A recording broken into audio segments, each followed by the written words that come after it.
আসসালামু আলাইকুম গাইস, তোমরা সবাই কেমন আছো? আলহামদুলিল্লাহ আমিও ভালো আছি। আশা করছি তোমরাও ভালো আছো। তো আজকের ব্লগটা আমি সকাল বেলা ছাদ থেকে শুরু করলাম। তো ছাদে চলে এসেছি। দেখো, ছাদে চলে এসেই আমি দেখছি ড্রাগনগুলো আগের দিন তো একটু কাঁচা কাঁচা ছিল, পেকে গেছে কিনা। তো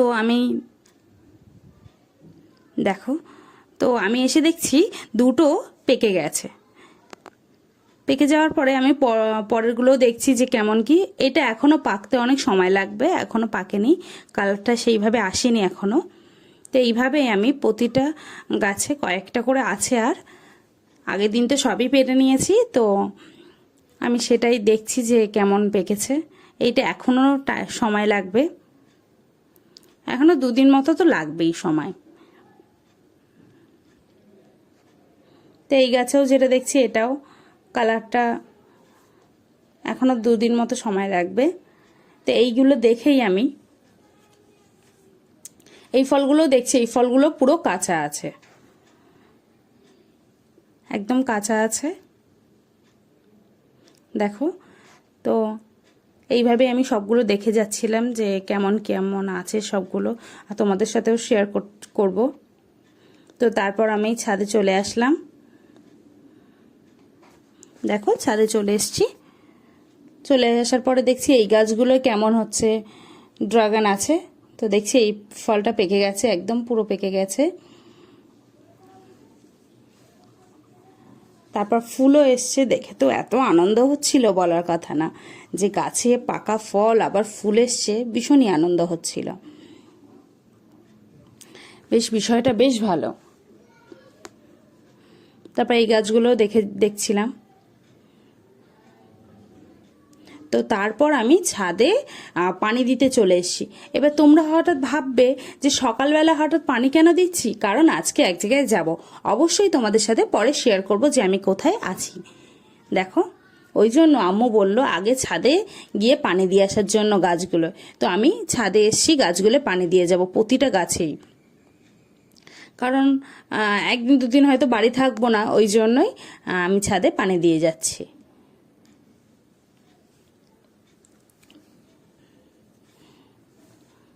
তো আমি পানি দিয়ে নিচ্ছি, প্রতিটা গাছেই আমি দিয়ে নেবো অল্প অল্প করে।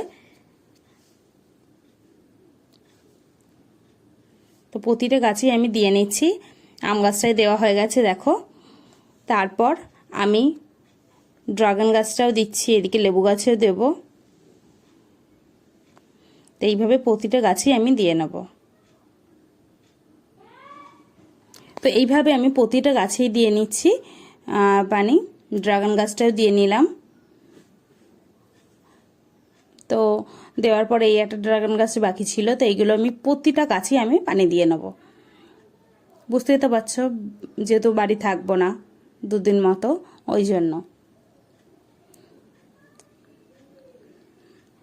তো এইভাবেই দিয়ে নিচ্ছিলাম। তো তারপর এবার নিচে চলে গেছিলাম।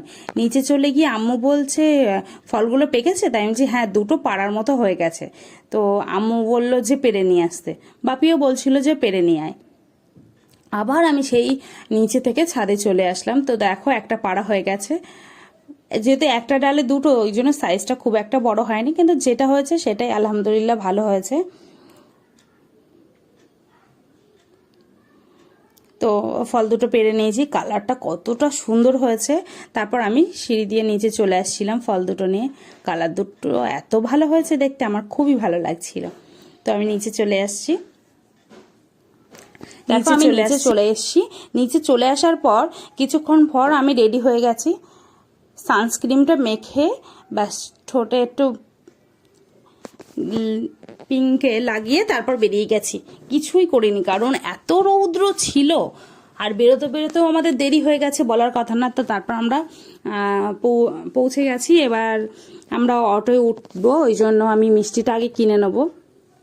তো দেখো, মিষ্টি কেনা হয়ে গেছে, রসগোল্লা কেনা হয়ে গেছে। হয়ে যাওয়ার পরে আমি অটোয় উঠে যাব। ভাইকে বসিয়ে গেছিলাম জায়গা রাখার জন্য। তারপর আমি, আম্মু আর ভাই 3 জন মিলে চলে আসলাম। তো রাস্তাটা আমার কাছে এতটা ভালো লাগছিল, আমি তোমাদের সাথে তো শেয়ার করতেই হবে। একদম সবুজে সবুজ, ভীষণই ভালো লাগছিল। দেখো, একদম রৌদ্র, কটকটে রৌদ্র ছিল, আজে একটা রৌদ্র ছিল, যেন না মুখ টুকগুলো যেন জ্বালা করছিল। তো তারপর কিছু করার নেই, যেহেতু রৌদ্র সময় বেরিয়েছি, আমার তো ইচ্ছে ছিল বিকালের দিকে বেরোনো, তা আম্মু বলছে না সকালের দিকেই যাব। ওই জন্য দু সাইডে সবুজ, এত ভালো লাগছিল বলার কথা না। তো তারপর দেখছি মেঘ হয়ে আছে, যেন খুব জোরে একটা বৃষ্টি আসবে এরকম। তো তারপর এইভাবেই চলে আসছিলাম আমরা, তো এইভাবেই চলে আসছিলাম দেখো। আর মেঘলা মেঘলা ওয়েদার ছিল, তো এবার এই দিকটা এসে না বেশ একটা ঠান্ডা হাওয়া লাগছিল। তো আমরা পৌঁছে গেছি, বাড়িতে চলে এসেছি। আসার পরে দেখো এই ফলগুলো নিয়ে আসছিলাম। তো এখান থেকে এবার আমি আম্মু বলে সবাইকে দেবে। তো আমার কাছে এত আনন্দ লাগছিল গাছের ফল সবাইকে দিতে পেরে বলার কথা না। তো প্রথম আমি মাইমাকে দিয়ে আসলাম। তো তারপর দেখো প্রথম আমি দিয়ে আসছি। তা আমার ভিডিও যদি ভালো লাগে অবশ্যই সাবস্ক্রাইব করবে, লাইক করবে, কমেন্ট করবে, শেয়ার করবে। নেক্সট ভিডিও দেখা হবে।